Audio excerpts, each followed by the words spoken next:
श्री वैद्यनाथ धाम ज्योतिर्लिंग मंदिर हिंदुओं का प्रमुख एवं प्रसिद्ध मंदिर है। इस मंदिर में भगवान शिव की पूजा आराधना बाबा वैद्यनाथ के रूप में की जाती है। यह मंदिर भारत के झारखंड राज्य के देवघर पर स्थित है। सिद्धपीठ होने की वजह से यहाँ भक्तों की मुरादें जल्दी पूरी होती हैं। इसीलिए इस ज्योतिर्लिंग को कामना लिंग भी कहते हैं। भारतीय पुराणों के अनुसार लोक कल्याण एवं प्रकृति कल्याण के लिए भगवान शिव 12 जगहों पर प्रकट हुए और लिंग के रूप में विराजमान रहे। उन 12 ज्योतिर्लिंगों में से एक वैद्यनाथ ज्योतिर्लिंग भी है, जो 9वां प्रमुख ज्योतिर्लिंग के रूप में पूजा जाता है। भारत में वैद्यनाथ धाम नाम से 3 मंदिर स्थित हैं।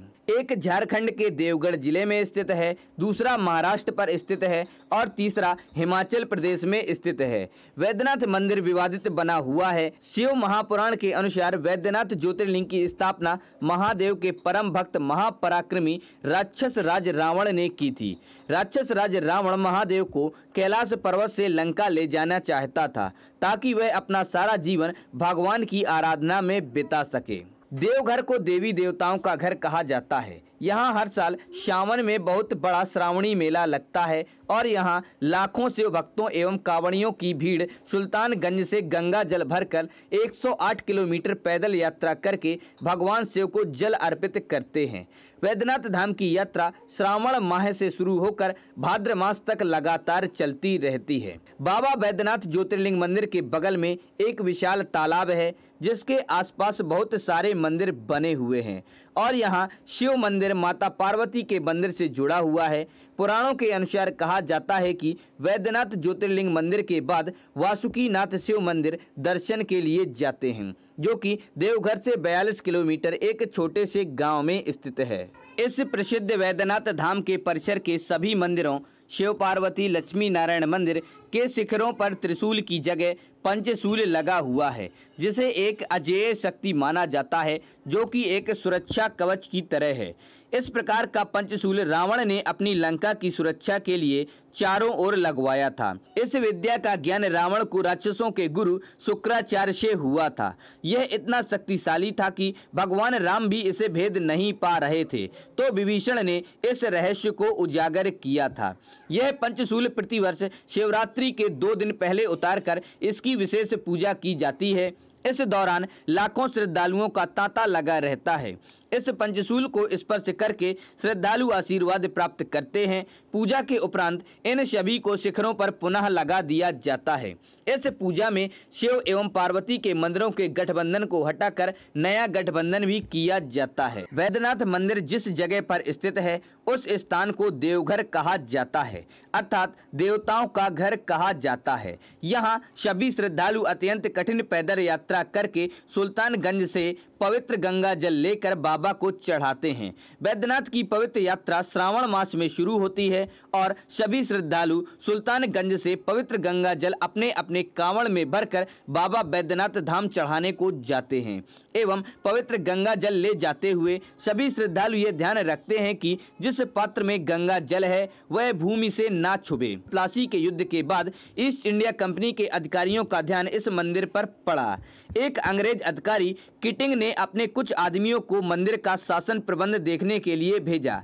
अंग्रेजी कलेक्टर मिनिस्टर किटिंग 1788 में स्वयं बाबा धाम आए और उन्होंने पुजारी के प्रत्यक्ष हस्तक्षेप को जबरदस्ती बलपूर्वक बंद करवा दिया। मंदिर की सभी नियंत्रण की जिम्मेदारी सर्वोच्च पुजारी को सौंप दी गई। बात करें अगर वैद्यनाथ ज्योतिर्लिंग की कहानी के बारे में, तो राक्षस राज रावण एक समय कैलाश पर्वत पर भगवान शिव की भक्ति भाव में आराधना कर रहा था। बहुत दिनों तक आराधना करने पर जब भगवान शिव नहीं प्रसन्न हुए, तब पुनः वह दूसरी विधि से साधना करने लगा। हिमालय पर्वत से दक्षिण की ओर सघन वृक्षों से भरे जंगल में पृथ्वी को खोदकर एक गड्ढा तैयार किया। उस गड्ढे में अग्नि की स्थापना करके हवन प्रारंभ किया। रावण ने कई तरीकों से अत्यंत कठिन तपस्या की। इतने कठोर तपस्या से भी भगवान शिव प्रसन्न नहीं हुए। कठिन तपस्या से जब रावण को सिद्धि नहीं प्राप्त हुई, तब रावण ने अपना एक एक सिर काटकर शिव जी की पूजा करने लगा। शास्त्र विधि से पूजा करता और उसके बाद अपना एक सिर काटकर भगवान भगवान को समर्पित करता। इस प्रकार उसने 9 मस्तक अपने काट डाले। जब वह अपना अंतिम मस्तक काटने ही वाला था, तभी भगवान शिव उस पर प्रसन्न होकर प्रकट हुए और साक्षात प्रकट होते ही रावण के पूर्ववत मस्तक जोड़ दिए। भगवान ने राक्षस राज रावण को पराक्रम प्रदान किया। भगवान शिव का प्रसाद प्राप्त करके नतमस्तक होकर विनम्र भाव से हाथ जोड़कर कहा, देवेश्वर, आप मुझ पर प्रसन्न होइए। मैं आपको लंका ले जाना चाहता हूँ, मेरी मनोरथ सिद्ध कीजिए।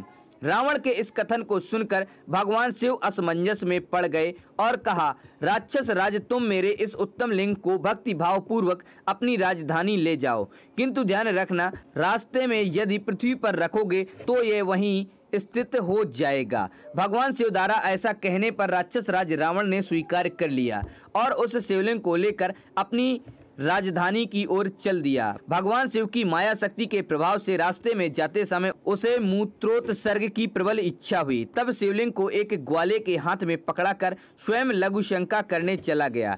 एक मुहूर्त बीतने के बाद शिवलिंग के भार से पीड़ित उस ग्वाले ने शिवलिंग को पृथ्वी पर रख दिया। पृथ्वी पर शिवलिंग रखते ही वह वहीं स्थित हो गया।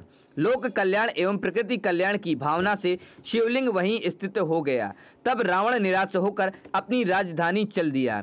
इंद्र आदि देवताओं और ऋषियों ने लिंग के बारे में सुनकर उन लोगों ने अति प्रसन्नता के साथ अस्त्र विधि से शिवलिंग की पूजा और स्थापना की। तो दोस्तों, आप लोगों को ये वीडियो कैसा लगा? पसंद आया तो इसे लाइक करें और अपने दोस्तों के साथ शेयर करें। हमारे चैनल पर पहली बार आए हैं तो हमारे चैनल फैक्ट्स क्रिएटर जी को सब्सक्राइब करें और बेल आइकन भी दबा दें।